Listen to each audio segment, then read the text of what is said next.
पिछले वीडियो में मैंने आपको बताया कि समाजशास्त्र की उत्पत्ति के लिए कौन सी परिस्थितियाँ उत्तरदायी थीं। आपको मैंने बताया इंग्लैंड की औद्योगिक क्रांति, फ्रांस की फ्रांसीसी क्रांति, ये सारी चीज़ें थीं जो कहीं ना कहीं समाजशास्त्र की उत्पत्ति के लिए बहुत बड़ी पृष्ठभूमि साबित हुई। अब हम बात करते हैं 1838 में जिस शब्द को गढ़ा अगस्त कॉम्ट ने। इसके पीछे भी एक इतिहास है। थोड़ा सा अगस्त कॉम्ट का बैकग्राउंड जान लेते हैं। अगस्त कॉम्ट का जन्म फ्रांस में हुआ था। इनके गुरु सेंट साइमन माने जाते हैं, जो कि एक पादरी थे। लेकिन ये सेंट साइमन है, इनको समाज को समझने में बहुत इनको इंटरेस्ट था और ये हमेशा लोगों को एक संगोष्ठी के रूप में बुलाते थे, अपने विचारों को दिया करते थे और यही इनको सुनने अगस्त कॉम्ट भी जाया करते थे। उनको सुनते सुनते वो सेंट साइमन से काफ़ी उनको प्रेरणा मिली और उन्होंने आपस में इनको गुरु मान लिया। और सेंट साइमन जो कि एक पादरी थे, इन्होंने भी एक शब्द गढ़ा जिसको हम सोशल बायोलॉजी कहते हैं, सामाजिक जीव विज्ञान। कुछ बुक्स में सोशल फिजियोलॉजी है। जैसे आप मुस्तफ़ा हुसैन की बुक पढ़ेंगे तो उसमें सोशल फिजियोलॉजी है, लेकिन अगर ऑप्शन में आपके social physiology and social biology दोनों हो तो आप सोशल बायोलॉजी लगाइएगा, सामाजिक जीव विज्ञान। इस शब्द को इन्होंने सेंट साइमन ने गढ़ा। और इसके बाद समाजशास्त्र जो शब्द है, इससे पहले भी अगस्त कॉम्ट ने एक शब्द को गढ़ा था और बहुत मन से गढ़ा था और इस शब्द को उन्होंने सामाजिक भौतिकी कहा। देखिए, एक चीज़ मैं आपको और बताना चाहती हूँ। जब अगस्त कॉम्ट के बारे में हम विस्तृत पढ़ेंगे तो मैं बताऊँगी, लेकिन अगस्त कॉम्ट के बारे में आपको इतना बताना चाहती हूँ, ये समाजशास्त्र को हमेशा एक साइंस का विषय बनाना चाहते थे। कभी भी इन्होंने इसको ह्यूमैनिटीज़ का विषय नहीं बनाना चाहा, इसको आर्ट्स का विषय नहीं बनाना चाहा, इसको एक साइंस का विषय बनाना चाहते थे। इसीलिए इन्होंने टर्मिनोलॉजी यूज की, सोशल फिजिक्स। जैसे कि सोशियोलॉजी भी दो शब्दों से मिलकर बना है, सोशियस एंड लोगस।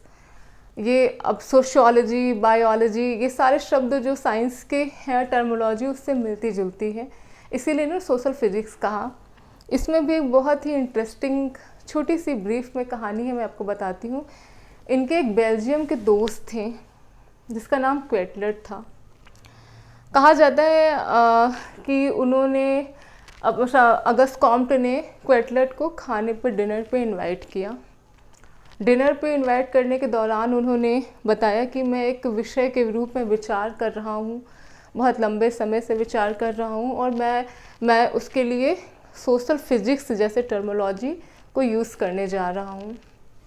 भाई क्वेटलेट इनके मित्र थे, उन्होंने इनको सुना, समझा और उसके बाद नाइट में डिनर के बाद टाटा बाय बाय हुआ, फिर वो चले गए। फिर with in very few days एक जर्नल आया, एक जर्नल प्रकाशित हुआ फ्रांस में जिसकी टाइटल थी सोशल फिजिक्स। और ये जर्नल क्वेटलेट ने अपने नाम से प्रकाशित करवाया। जब उस जर्नल के बारे में अगस्त कॉम्ट को पता चला, उनको बहुत सदमा लगा, क्योंकि उन्होंने काफ़ी ट्रस्ट करके, बहुत विश्वास के साथ क्वेटलेट से अपनी चीज़ें साझा की थी। लेकिन क्वेटलेट ने उनके नाम का प्रयोग करके इस शब्द के प्रति जितना क्रेडिट था खुद ले लिया। अगस्त कॉम्ट को बहुत दुख हुआ।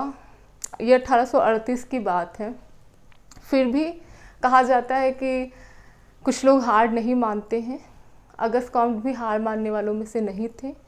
उन्होंने 1838 में एक नए शब्द को दोबारा से गढ़ा, सोशियोलॉजी, समाजशास्त्र। अब लोगों के बीच में दो शब्द आ गए, सोशल फिजिक्स एंड सोशियोलॉजी, लेकिन अंत में जीत सोशियोलॉजी को ही मिली।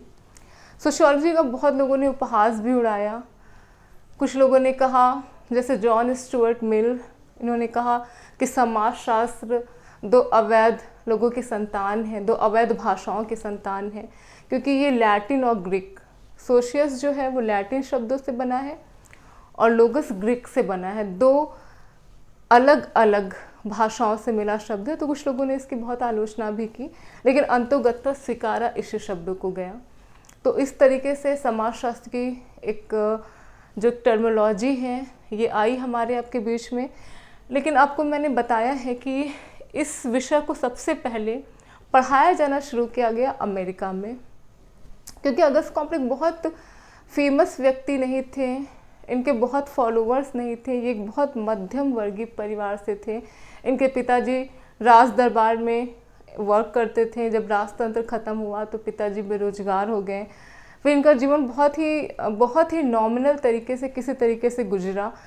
तो एक बहुत बड़ी हस्ती कुछ कहता है तो उसे हर लोग बहुत ईजिली अडॉप्ट कर लेते हैं, लेकिन ये बिल्कुल सामान्य व्यक्ति थे, इसलिए इनको बहुत ज़्यादा जितना इनको महिमा मंडित किया जाना चाहिए था फ्रांस में उतना नहीं किया गया। इसलिए सबसे पहले अमेरिका में पढ़ाया गया और बाद में फिर ये दोबारा से फ्रांस में पढ़ाया गया।